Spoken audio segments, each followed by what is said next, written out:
Dear students, तो आज हम अपना नेक्स्ट टॉपिक स्टडी करेंगे, that is homo aromatic compounds. अब ये होमो एरोमेटिक या होमो एरोमेटिसिटी से क्या मतलब है, तो बस इसी के बारे में आज हम स्टडी करने जा रहे हैं। तो जैसे कि आपको एरोमेटिक कंपाउंड्स के बारे में मैंने बताया है कई बार कि cyclic planar conjugated compounds which follow Huckel's rule are called aromatic compounds. Aromaticity के लिए 4 मेजर कंडीशंस चाहिए होती हैं कि कंपाउंड साइक्लिक होना चाहिए, प्लानर होना चाहिए, कॉन्जुगेटेड होना चाहिए और हकल्स रूल यानी 4n+2 पाई इलेक्ट्रॉन्स उसमें प्रेजेंट होने चाहिए। तो वो सब कंपाउंड्स होते हैं एरोमेटिक कंपाउंड्स। लेकिन बट सॉल विंस्टीन एक साइंटिस्ट हुए हैं, introduced a new class of aromatic molecules during his study of the tris homocyclopropenyl cation. जब वो एक ट्रिस होमोसाइक्लोप्रोपिनाइल कैटायन के बारे में स्टडी कर रहे थे तो उन्होंने एक नई क्लास को इंट्रोड्यूस किया और इस नई क्लास को उन्होंने नाम दिया कि होमो एरोमेटिक कंपाउंड्स हैं ये, और ये जो प्रॉपर्टी है इनकी ये होमो एरोमेटिसिटी कहलाती है। अब इसमें होता क्या है, इस कैटायन में पर्टिकुलर उन्होंने क्या स्टडी किया था, in this cation aromaticity was found to be discontinued due to the presence of single sp3 hybridized atom. इस कंपाउंड में क्या था, एक मतलब sp3 हाइब्रिडाइज्ड एटम जो है प्रेजेंट था। जबकि हम एरोमेटिसिटी के लिए बात करते हैं कि जितने भी एटम्स, कार्बन एटम अगर वहाँ पर प्रेजेंट हैं तो वो जो है sp2 हाइब्रिडाइज्ड होने चाहिए, तभी कंपाउंड में जो है वो प्लैनरिटी आएगी। अब इसमें sp3 हाइब्रिडाइज्ड एटम आ गया, लेकिन उसके बावजूद भी ये जो हमारा कैटायन था वो एरोमेटिक पाया गया। अब वो क्यों हुआ, तो इसीलिए मतलब क्यों हुआ तो वो हम आगे देख लेंगे किस तरह से उसमें एरोमेटिसिटी आई। तो इसमें जो थी एरोमेटिसिटी थोड़ी सी डिसकंटिन्यू पाई गई, ठीक है। These types of molecules were termed as homoaromatic molecules. तो ऐसे एरोमेटिक कंपाउंड्स को होमो एरोमेटिक कंपाउंड कहा गया। Thus, we can say that homoaromaticity refers to a special case of aromaticity. Actual में homoaromaticity एरोमेटिसिटी का ही एक स्पेशल केस है in which conjugation is interrupted by a single sp3 hybridized carbon atom, जिसमें कि conjugation थोड़ा सा interrupt हो जाता है, ठीक है। मतलब कह सकते हैं कॉन्जुगेशन में थोड़ी सी रुकावट आ जाती है। क्यों? क्योंकि एक कोई वहाँ पर sp3 hybridized carbon atom present होता है। तो sp3 कार्बन एटम तो टेट्राहेड्रल होता है, तो वो तो प्लानर नहीं होता, तो इसलिए जो है कॉन्जुगेशन थोड़ा सा इंटरप्ट हो जाता है। In homo aromatic compounds a stabilized cyclic conjugated system is formed by bypassing one or more than one bypassing one or more than one saturated carbon।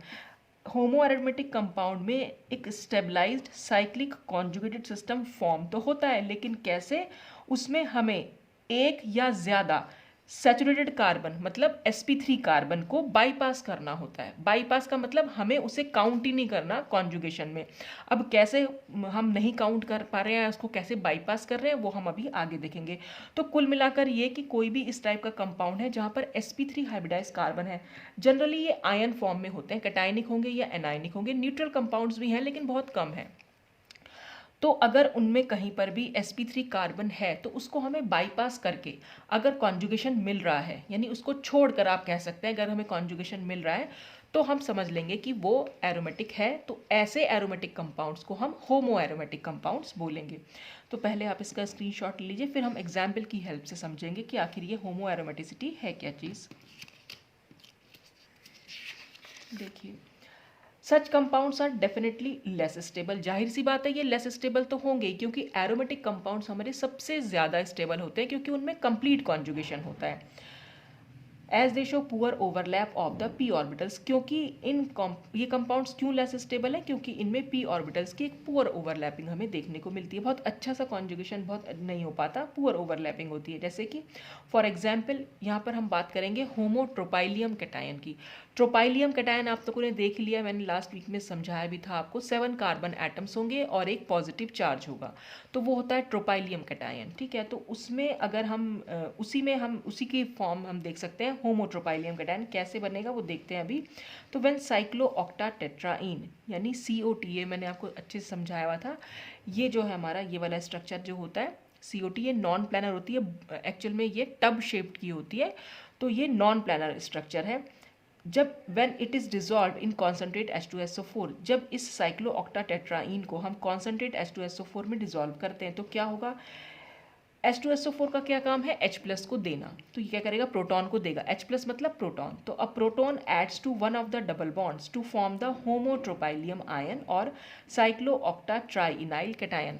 यानी जब हम इसमें OH आयन जब कॉन्सेंट्रेट H2SO4 में इसको डिजोल्व करेंगे तो H2SO4 से एक H प्लस आएगा, वो H प्लस किसी एक भी डबल बॉन्ड पर जुड़ सकता है। किस तरह से जुड़ेगा, देखिए जब H प्लस आ रहा है तो ये जो बॉन्ड है, अगर सपोज मैं इसको यहाँ शिफ्ट कर दूँ, तो जब मैं इसको यहाँ शिफ्ट करूँगी तो इस कार्बन पर आ जाएगा पॉजिटिव चार्ज और इस पर आएगा नेगेटिव चार्ज, और यहाँ से आ रहा है H प्लस, तो H प्लस कहाँ पर जाकर जुड़ेगा, नेगेटिव चार्ज पर, तो ये जो एक H प्लस है वो यहाँ जाकर जुड़ जाएगा और नेगेटिव चार्ज जो है वो ख़त्म हो जाएगा। तो अब इस कार्बन पर ऑलरेडी एक हाइड्रोजन तो था ही, एक हाइड्रोजन यहाँ से जुड़ गया, तो इस कार्बन पर हो जाएंगे 2 हाइड्रोजन, वही हमने यहाँ दिखा दिए 2 हाइड्रोजन, और इस पर तो पॉजिटिव चार्ज आ ही गया था क्योंकि ये वाला बॉन्ड जो है वो इस कार्बन पर शिफ्ट हुआ था, तो यहाँ पर आ गया पॉजिटिव चार्ज। तो इस वाली स्पीशीज़ को हम बोल देते हैं होमोट्रोपाइलियम कैटायन। होमोट्रोपाइलियम कैटायन में क्या होगा, आपको देख के भी लग रहा है कि यहाँ पर 8 कार्बन है, तो इसमें 8 कार्बन होंगे और बाकी जो होते हैं वो हाइड्रोजन्स होते हैं। तो ट्रोपाइलियम में क्या था, वहाँ पर 7 कार्बन थे और पॉजिटिव चार्ज था। होमोट्रोपाइलियम कैटायन में 8 कार्बन होंगे और एक पॉजिटिव चार्ज होगा। तो इसको हम कुछ इस तरह से शो कर सकते हैं। ये इसके कार्बन एटम्स भी यहाँ दिख रहे हैं, 1 2 3 4 5 6 7 और 8 को हमने ऊपर की साइड दिखा दिया। ठीक, अब जब हम इसको ऊपर की साइड ले गए तो दोनों हाइड्रोजन हम इस तरह से इसको डिनोट कर सकते हैं। इसको सपोज हमने HA कर दिया, इसको सपोज हमने HB कर दिया। ठीक है, तो इस कैटायन में क्या है, in this cation 6 pi electrons can be assumed to be delocalized over 7 carbon atoms. तो यहाँ पर इस कैटायन में हम ये समझ सकते हैं कि अब जो नीचे की साइड, जो ये वाला, ये तो हम CH2 को हमने ऊपर की साइड उठा लिया। ठीक है, तो जो नीचे की साइड बचा वो एकदम प्लानर स्ट्रक्चर बचेगा क्योंकि 7 कार्बन एटम है और हमारे पास ये 3 पाई बॉन्ड्स हैं, यानी कि जो 6 पाई इलेक्ट्रॉन्स हैं, 3 पाई बॉन्ड है तो 6 पाई इलेक्ट्रॉन्स है, तो 6 पाई इलेक्ट्रॉन्स में आपको कॉन्जुगेशन देखने को मिलेगा। ठीक है, कंप्लीट कॉन्जुगेशन तो हम इसको नहीं कह पाएंगे क्योंकि कंप्लीट होता तो 8वां भी इसमें ही इन्वॉल्व हो जाता, लेकिन 8वें में नहीं गया है कॉन्जुगेशन। कॉन्जुगेटेड जो है वो सिर्फ यही 7 कार्बन एटम, या हम ये कह सकते हैं कि जो 6 पाई इलेक्ट्रॉन है वो सिर्फ इस 7 कार्बन एटम पर स्प्रेड हो रहे हैं। ठीक है, या डीलोकेलाइज्ड हो रहे हैं। And the 8th carbon is sp3 carbon, और ये वाला कार्बन जो है वो sp3 कार्बन है। sp3 कैसे मालूम पड़ा, कार्बन जब 4 सिंगल बॉन्ड से अटैच्ड होता है तो वो sp3 कार्बन होता है। तो यहाँ पर एक, दूसरा बॉन्ड, तीसरा बॉन्ड और ये चौथा बॉन्ड। ठीक है, तो 4 कार्बन से अटैच, तो 8th कार्बन जो है वो sp3 कार्बन है, so can not take part in the aromaticity, इसलिए ये एरोमेटिसिटी में कोई पार्टिसिपेशन नहीं करता क्योंकि एरोमेटिसिटी के लिए चाहिए हमें सिर्फ sp2 कार्बन।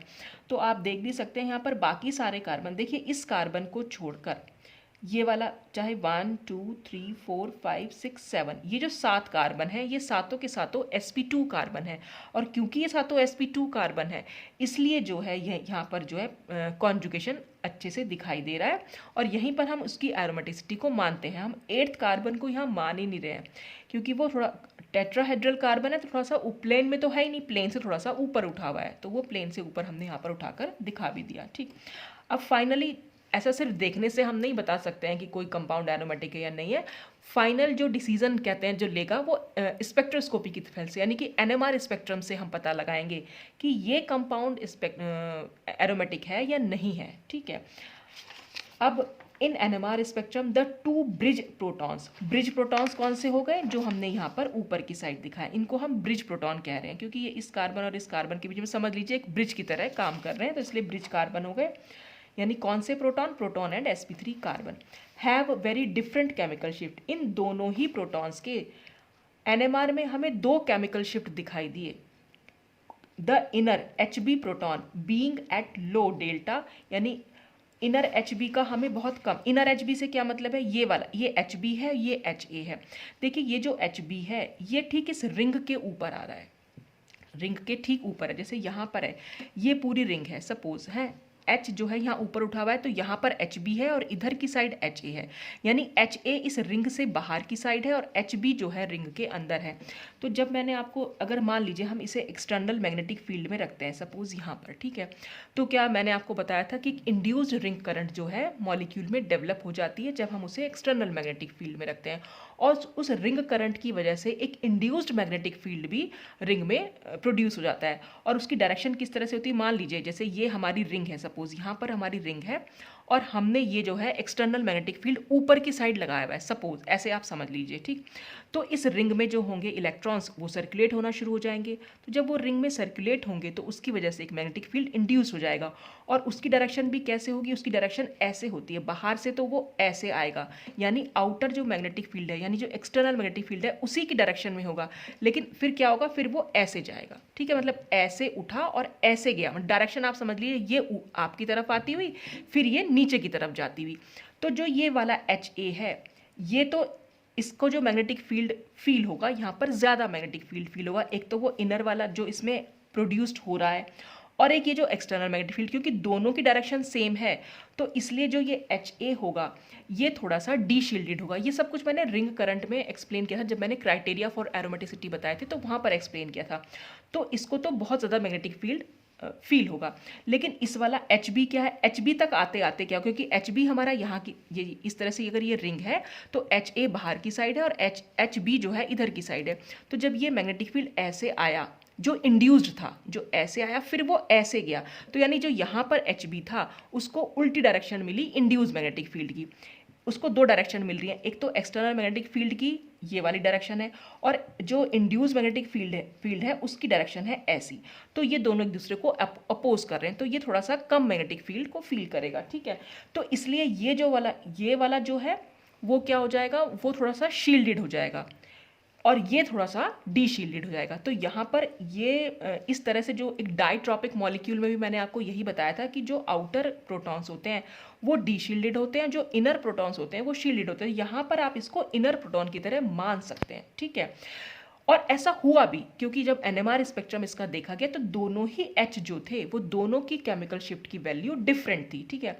इस वाले की थोड़ी नेगेटिव वैल्यू थी और इसकी थोड़ी सी पॉजिटिव वैल्यू थी। तो यानी ये थोड़ा डी शील्डेड था और ये शील्डेड था, बिल्कुल जैसे डाइट्रॉपिक मॉलिक्यूल में होता है।